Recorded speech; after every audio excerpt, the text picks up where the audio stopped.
성경 말씀 사무엘하 5장 1절 5절 말씀을 봉독하겠습니다. 사무엘하 5장 1절로 5절 말씀 제가 봉독합니다. 이스라엘 모든 지파가 헤브론에 이르러 다윗에게 나와 이르되 보소서 우리는 왕의 한 골육이니이다. 전에 곧 사울이 우리의 왕이 되었을 때에도 이스라엘을 거느려 출입하게 하신 분은 왕이셨고 여호와께서도 왕에게 말씀하시기를 내가 내 백성 이스라엘의 목자가 되며 내가 이스라엘 주권자가 되리라 하셨나이다 하니라. 이에 이스라엘 모든 장로가 헤브론에 이르러 왕에게 나오매 다윗 왕이 헤브론에서 여호와 앞에 그들과 언약을 맺음에 그들이 다윗에게 기름을 부어 이스라엘 왕으로 삼으니라. 다윗이 나이가 30세의 왕위에 올라 40년 동안 다스렸으되 헤브론에서 7년 6개월 동안 유다를 다스렸고 예루살렘에서 33년 동안 온 이스라엘과 유다를 다스렸더라. 아멘.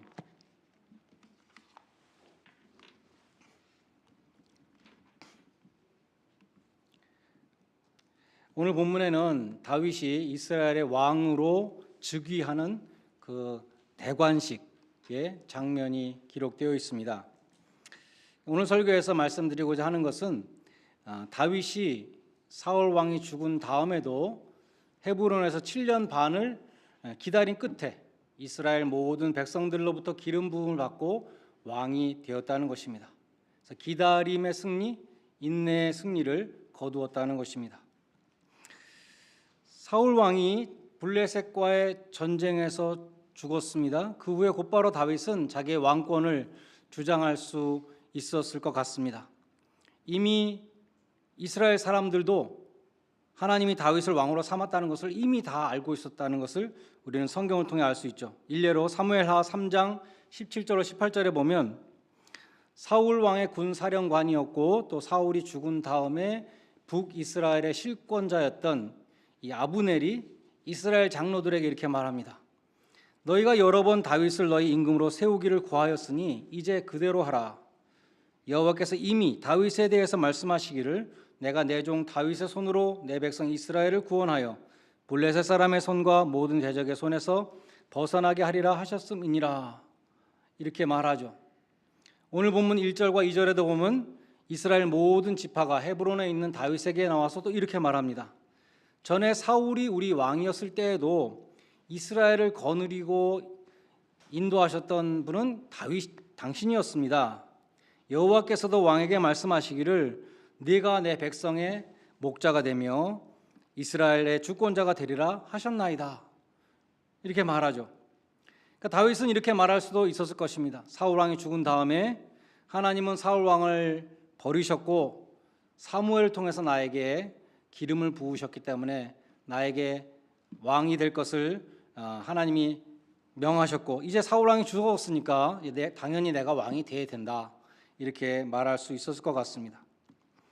근데 사무엘하 2장 1절에 보면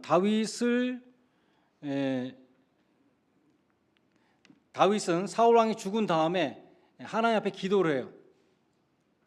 하나님, 어떻게 하면 좋겠습니까? 내가 이제 이 블레셋 땅에서 유다의 한 성읍으로 올라가야 되겠습니까? 이렇게 기도를 하죠. 하나님의 뜻을 묻습니다. 그때까지 사울 왕을 피해서 지금 블레셋에서 지금 망명자의 생활을 하고 있었는데 이제 블레셋 땅에 더 이상 머물 필요가 없습니다. 망명 생활을 마감하고 자기 나라로 돌아가서 왕으로 내가 왕이다 선포할 수 있는 상황이었지만 다윗은 하나님께 물었다는 것이죠. 아더 핑크 목사님이 이렇게 말했어요. 우리가 하나님을 믿고 참고 기다리면 잃는 것이 없지만 서둘러서 우리 손으로 일을 처리하게 되면 항상 고통을 당하게 된다. 여러분 이거 살면서 이것을 다 깨달으신 적이 있나요? 하나님을 믿고 기다리면 잃는 것이 없지만 내가 막 나서서 하면 많은 것을 잃게 된다는 것입니다. 오직 기도로 5천 명의 고아를 먹였다는 조지 밀러 목사님은 유명한 말을 남겼습니다. 결코 하나님보다 앞서지 마라. 결코 성령님보다 앞서지 말자. 결코 기도보다 앞서지 말자. 그것을 평생의 신조로 삼았다고 합니다. 다윗도 기도로 하나님 앞에 앞길을 물었고 하나님의 지시를 따라서 헤브론으로 갔습니다. 그러자 다윗과 같은 지파였던 이 유다 사람들이 와서 다윗을 기름 부어 왕으로 삼았는데 유다 족속의 왕으로 삼은 것이죠. 북쪽에는 이스라엘이 또 성립이 됐습니다. 사울의 잔재가 계속 있었던 것이죠. 그처럼 다윗이 헤브론에서 유다 지팡의 왕이 된 그 시점부터 온 이스라엘의 왕이 될 때까지가 7년 반이었다라고 오늘 본문에 기록되어 있습니다. 그 기간이 다윗에게 기다림의 기간이었다는 것입니다. 그 7년 6개월 동안 일어난 일들이 사무엘하 2장부터 4장까지 기록되어 있습니다. 먼저 2장의 내용을 보면 사울 왕이 죽은 후에 사울의 군 사령관이었던 아브넬이 있었습니다. 이 아브넬이 사울의 아들들 가운데 네 번째 아들 이스보셋을 왕으로 삼았습니다. 이 아브넬이라는 사람은 넬의 아들이라는 뜻인데 아브넬, 이 넬이 사울의 숙부였습니다. 그러니까 아브넬과 사울 왕은 사촌간이었어요. 사울의 아들 중 하나를 이스보셋을 왕으로 세웠으니까 자기 조카뻘 되는 사람을 왕으로 허수아비로 세운 것입니다. 반면에 다윗의 군사령관이었던 요압은 삼형제가 있었습니다. 요압과 아비새와 아사엘, 이 삼형제가 다윗의 군장들이었는데 그 삼형제는 다윗의 누나였던 수야의 아들들이었습니다. 자기 누나의 아들들이니까 조카 아들이죠. 사무엘하 2장 12절에 보면 하루는 아브넬의 군대와 요압의 군대가 기브온 물가에서 만났습니다. 아브넬이 우리 힘겨루기를 해보자 이렇게 제의를 하죠. 양편에서 대표 선수를 뽑아서 서로 겨뤄보자 이렇게 제의를 했습니다. 요압도 좋다 그래가지고 양편에서 12명씩 뽑아서 서로 싸웠는데 그 24명이 서로 찌름에 일제히 다 죽었습니다.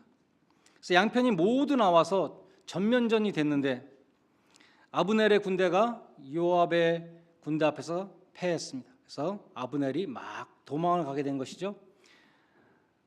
요압의 두 동생 가운데 아비새와 아사엘이 있다 그랬는데 이 아사엘이라는 막내가 아주 뜀뛰기를 잘했습니다. 들노루처럼 잘 뛰었다. 그 아사엘이 아브넬을 쫓기 시작했습니다. 아사엘이 아브넬을 바싹 쫓아가니까 아브넬이 말하죠. 다른 사람을 쫓아가라. 나를 계속 따라오면 내가 너를 죽일 수밖에 없는데 난 널 죽이기 원치 않는다. 그렇게 말했지만 아사엘은 계속 아브넬을 쫓았고 아브넬이 창으로 뒤로 찔러가지고 바짝 쫓아오는 아사엘의 등까지 창을 꿰뚫어 죽게 했다는 것입니다. 그처럼 사울의 집과 다윗의 집 간의 전쟁이 계속 있었는데 다윗의 집은 점점 강해지고 사울의 집은 북쪽의 사울의 집은 점점 약해졌다. 사무엘하 3장 1절에 기록되어 있습니다. 사무엘하 3장으로 넘어오면 이제 아브넬과 북쪽의 아브넬과 이스보셋의 관계가 깨집니다. 지난번에도 어머니 주일에 우리가 이 본문을 살폈었는데 이스보셋이 자기 아버지 사울 왕의 첩이었던 리스바와 이 군대 장관 아브넬이 통관을 한다고 문제를 삼았죠. 그러니까 아브넬이 크게 분노했습니다. 이스보셋을 배은망덕한 자라 이렇게 비난하면서 나라를 다윗에게 돌리기로 작정을 했습니다. 그래서 아브넬은 먼저 다윗에게 밀사를 보내서 탐색을 하고 온 이스라엘 장로들을 모아서 다 또 합의를 한 다음에 자기가 직접 다윗을 만나서 언약을 맺었죠. 북쪽을 다 당신에게 돌리겠습니다. 그러나 다윗의 군장 요압이 그 사실을 알고 다윗의 허락이 없이 이 아브넬을 유인을 해서 배를 찔러 죽였습니다. 요압이 아브넬을 죽인 것에는 자기 동생 아사헬을 죽인 것에 대한 복수도 있었지만 또 장차 나라가 통일되면 누가 군대의 장관이 될 것인가 자기의 그 군권이 위협받는 것을 방지하는 면도 있었습니다. 다윗은 아브넬의 죽음을 애도하며 헤브론에서 장사를 지내고 애가를 지었습니다. 그리고 저녁까지 음식도 먹지 않았습니다. 백성들도 그래서 그것을 보면서 다윗이 요압을 시켜서 아브넬을 죽인 게 아니구나라는 것을 백성들도 알게 된 것이죠.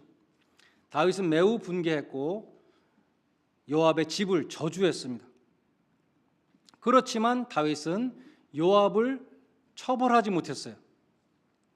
안하무인격으로 다윗을 완전히 무시한 거죠. 다윗이 지금 언약을 맺었는데 그 사람을 쫓아가 그냥 딱 죽여버립니다. 다윗의 허락도 없이 다윗을 정말 떡으로 만든 것이죠. 우습게 본 것입니다. 다윗은 자기 삼촌이고 자기 왕인데 그렇게 우습게 봤습니다. 그래도 다윗은 요압을 처벌하지 못했습니다. 왜냐하면 요압의 힘이 너무 강했기 때문에, 요압에게 벌을 내리면 반란을 일으킬 수 있기 때문에, 그래서 죽이지가 않았겠죠. 처벌을 했을 텐데, 벌을 내렸을 텐데 아무런 벌을 내리지 못했다는 것입니다. 나라의 왕으로서 나라의 공의를 세워야 될 텐데 이렇게 큰 악행을 저지른 자기의 오른팔 같은 요압 장군을 전혀 처벌하지 못했다는 것입니다. 교회에서도 그런 경우가 종종 있습니다. 교회의 질서를 무시하고 교회를 어지럽히는 사람이 있어도 그 사람을 처벌했을 경우에 많은 부작용이 일어나죠. 그래서 공의를 행하지 못하는 것입니다. 예수님도 마귀가 심어놓은 가라지를 뽑지 마라. 가라지를 뽑으면 곡식들이 같이 뽑혀나와서 다치게 된다. 그러니까 주님이 심판할 때까지 가라지 그냥 놔둬라. 그런 말씀을 하셨습니다. 다윗은 자신이 요압을 제어하지 못함을 한탄했습니다. 그리고 사무엘하 3장 39절에서 이렇게 말해요. 내가 기름 부음을 받고 왕이 되었는데 오늘 내가 이렇게 약해서 수루아의 아들들 요압과 그 형제들이죠. 이들을 제어하기가 컨트롤하기가 이렇게 어려우니 여호와께서 악행한 자에게 그 악행을 벌 주시기를 원합니다. 이렇게 말을 했습니다. 내가 왕인데도 이렇게 약해가지고 내 신하를 처벌하지 못하는구나 한탄했죠. 하나님이 벌을 내려 주십시오. 이렇게 말합니다. 스펄전 목사님은 이 구절을 이렇게 적용했습니다. 우리의 신앙생활에 적용을 했는데 이렇게 적용을 했어요. 우리가 육신적으로 강할 그때가 바로 우리가 약할 때이다. 다윗이 강하지 못했던 이유는 스루아의 아들들 때문이었지만 반면에 그들은 다윗에게 최고의 힘이었다. 그들은 다윗의 용사들로서 군대의 선봉에 서서 함성을 지르며 블레셋을 향하여 돌진하였고 할례 없는 자들을 물리쳤다. 그들은 다윗의 자존심이요 영광이요 힘이었지만 동시에 그들은 다윗의 약점이었다. 우리도 마찬가지다. 우리 육신의 강함은 우리 영의 약함이다. 당신은 장차 당신의 수루아의 아들들이 통제하기 어렵게 될 것을 명심하라. 그들은 당신에게 너무나 버거운 존재가 될 것이다. 하나님의 일을 하는 사역자들은 대개 약함 때문에 강해진다. 반대로 하나님의 일을 하는 사역자들의 강점은 대개 그들의 약점이 되고 만다. 그래서 바울은 자신의 약함을 자랑했다. 자신의 약함으로 인하여 하나님께 영광이 돌아가기 때문이다. 이렇게 적용을 했습니다. 그래서 다윗은 그처럼 자신의 약함을 인정하고 하나님의 공의의 심판에 의탁했습니다. Serenity Prayer라는 것을 들어보셨나요? 평온의 기도라고 번역할 수 있을 것 같습니다. 이런 기도문이죠. 하나님이여, 내가 바꿀 수 없는 것을 인정하고 받아들일 수 있는 평정심을 주옵시고 내가 할 수 있는 것은 바꿀 수 있는 용기를 주시며 그 둘 사이의 차이를 분별할 수 있는 지혜를 주십시오. 그런 기도문입니다. 그래서 우리도 마찬가지로 내가 약해서 할 수 없는 것이 있죠. 그것에 대해서는 하나님께 맡기고 인내로 기다려야 합니다. 결국 요압은 다윗이 죽은 후에 아도니아 편에 서서 반란을 일으켰다가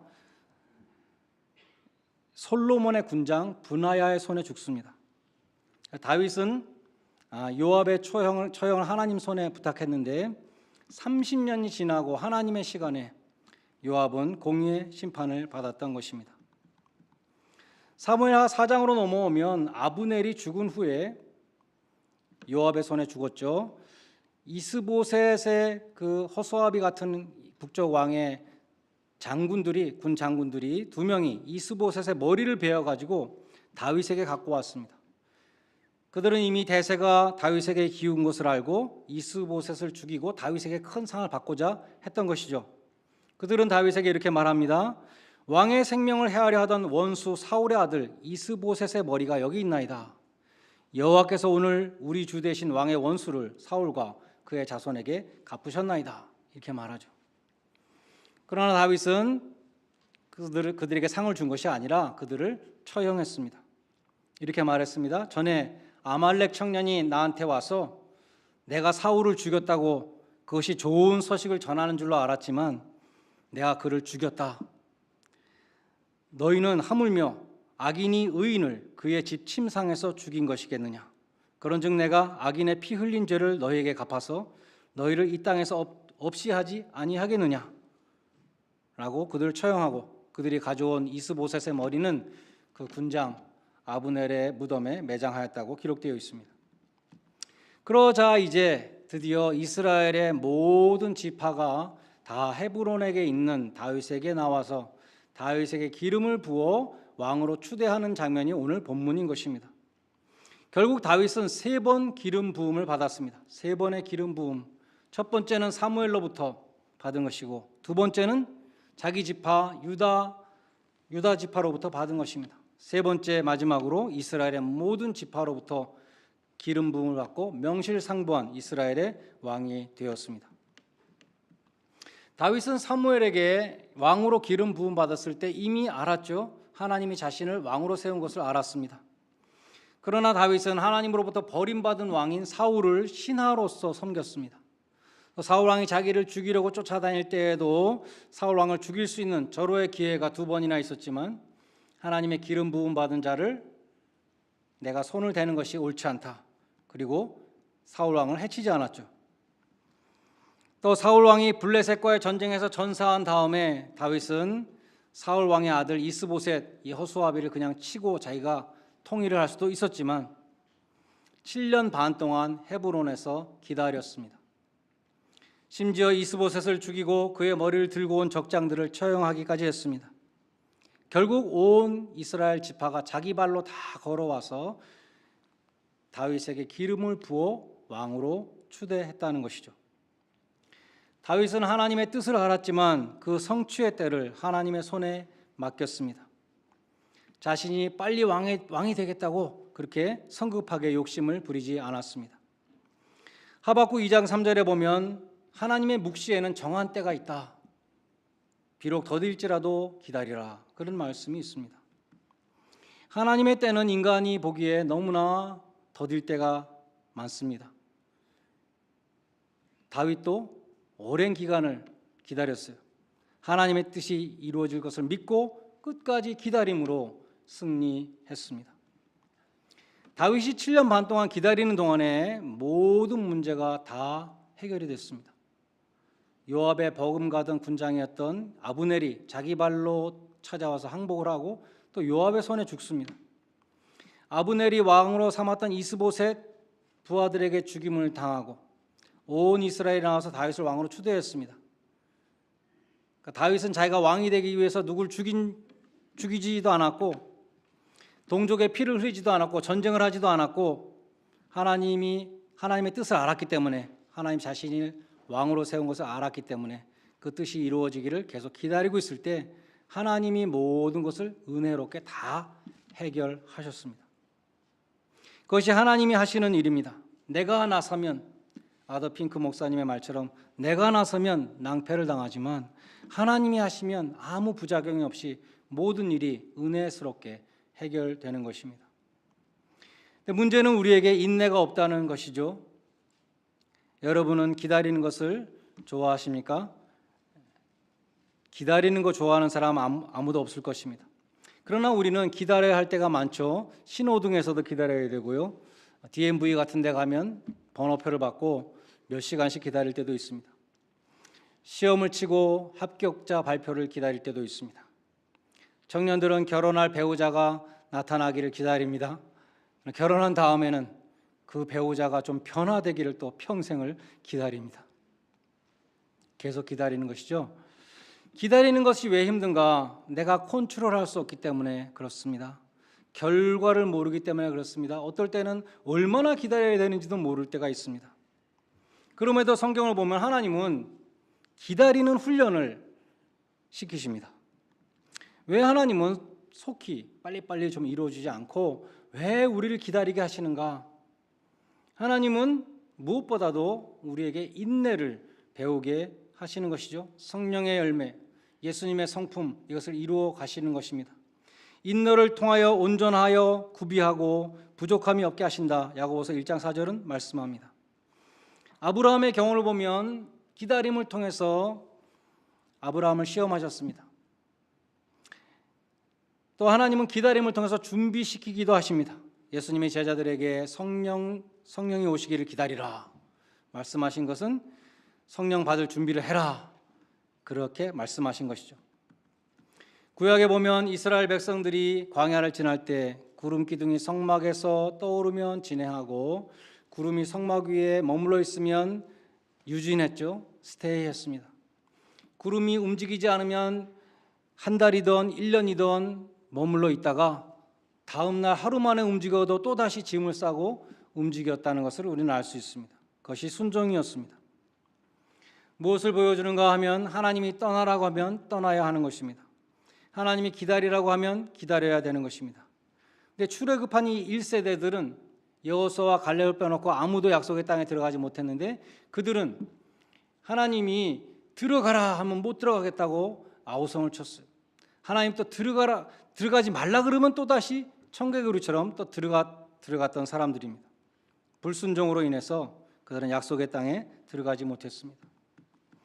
하나님은 기다리는 자에게 임하신다고 성경은 많이 말씀합니다. 신명기 4장 29절에 만일 마음을 다하고 성품을 다하여 하나님을 기다리면 만나리라. 예레미야 29장 13절에 너희가 진심으로 나를 찾고 찾으면 나를 만나리라. 구원은 오직 하나님에게서 나오는데 하나님의 구원을 바라는 자는 기다려야 된다는 것입니다. 시편 62편 1절에 보면 다윗은 나의 영혼이 잠잠히 하나님만 바라며 나의 구원이 그에게서 나는도다. 하나님만 구원하실 수 있기 때문에 내가 하나님을 기다립니다. 성경에 나오는 신앙의 위인들은 모두 기다리는 가운데 하나님의 구원을 체험했습니다. 주님의 말씀에 순종해서 진심으로 기도하며 기다리던 제자들이 성령의 영광스러운 강림을 맞이할 수 있었습니다. 기다리는 것은 결코 쉬운 일이 아닙니다. 기다리는 것은 그냥 아무것도 안 하고 편안히 쉬고 있으면 되는 거겠구나 라고 생각할 수 있지만 기다리는 것은 편히 쉬는 것이 아닙니다. 월터 챈틀이라는 사람은 이렇게 주석했습니다. 기다림에는 적극적인 노력과 큰 에너지가 요구된다. 여러 해가 지나도 이루어지지 않는 주님의 약속에 대해서 소망을 계속 유지하는 것은 결코 작은 일이 아니다. 내 손으로 내 욕심으로 일을 처리하지 않고 참고 기다리는 것은 많은 훈련을 요구한다. 특별히 직접 처리하라는 그러한 여론이 높을 때는 더욱 그러하다. 다윗은 일생의 절반을 성취되지 않는 하나님의 약속을 기다리며 보냈다라고 말했습니다.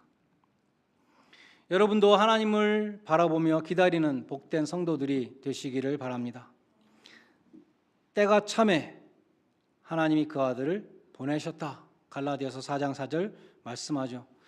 때가 차면 하나님은 지체치 아니하시고 행동하십니다. 우리가 알지 못하고 듣지 못했던 놀라운 하나님의 구원을 이루어 주십니다.